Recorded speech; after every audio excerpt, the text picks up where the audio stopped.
temporary Turks as army nation. Throughout history, they established many states in wide geographies including Asia, especially in the continent, Europe and Africa, and they dominated various foreign tribes, nations, and states.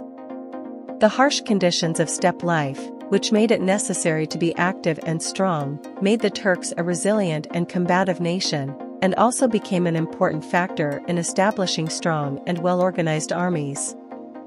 During the reign of Murad I, the development in the army continued, and Kapikulu Hearths, which consisted of pedestrian and cavalry units, were established as well as the provincial forces, most of which were formed by Timur Sipahis and constituted the main fighting force of the Ottoman army. Thus, the Ottoman army was divided into two large classes, namely, the Kapikulu Hearths and the provincial forces, as salaried and landed.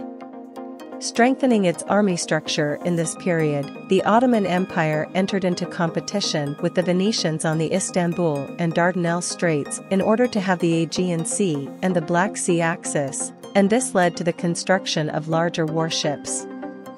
Since the 18th century, important innovations have been made in the Turkish military organization and educational institutions. 3. During the reign of Selim, the Nizami Sedid army, the first nucleus of today's modern Turkish army, was established. Later, the Sekbani Sedid Hearth, Eskinci Hearth, was established, and with the abolition of the Janissary organization in 1826, the military organization established in the European style under the name Askeri Manchurai Mohammadi became one of the most important innovations in this field.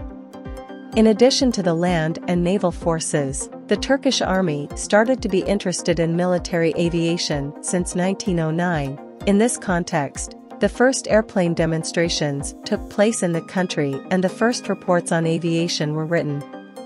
The Aircraft Commission, which was established on June 1, 1911, under the chairmanship of Staff Lieutenant Colonel Süreyya Bey, in the second branch of the Ministry of War, Kitatai Feni and Mavakiai Fortified Inspectorate, became the first official institution of Turkish military aviation.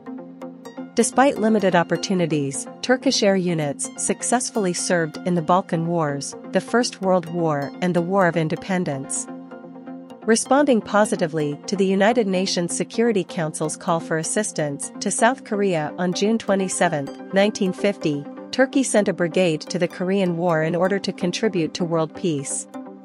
From the moment they set foot in Korea until the signing of the Armistice Agreement, July 27, 1953, Turkish forces were deployed in the most crucial areas of the war. Turkish forces, as always, peace at home, peace in the world in this war. He fought devotedly for his ideal.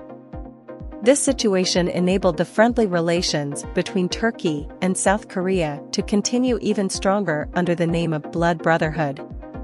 The Turkish armed forces, which entered the restructuring process at the end of the 1980s, in addition to contributing to the protection of Turkey's national interests in peacetime, military training and cooperation with various countries as a requirement of the strategic security approach that is not dependent on geographical borders, in ensuring the security of the country, especially in the face of risk factors such as terrorism without borders, cyber attacks, and intercontinental ballistic missile threats. In addition to signing agreements, it also carries out military aid activities and becomes a party to confidence and security-building measures and international arms control regimes with its neighbors and countries in the region. Yüce engin dağları, el verir uzanırız mor siyah bulutlara.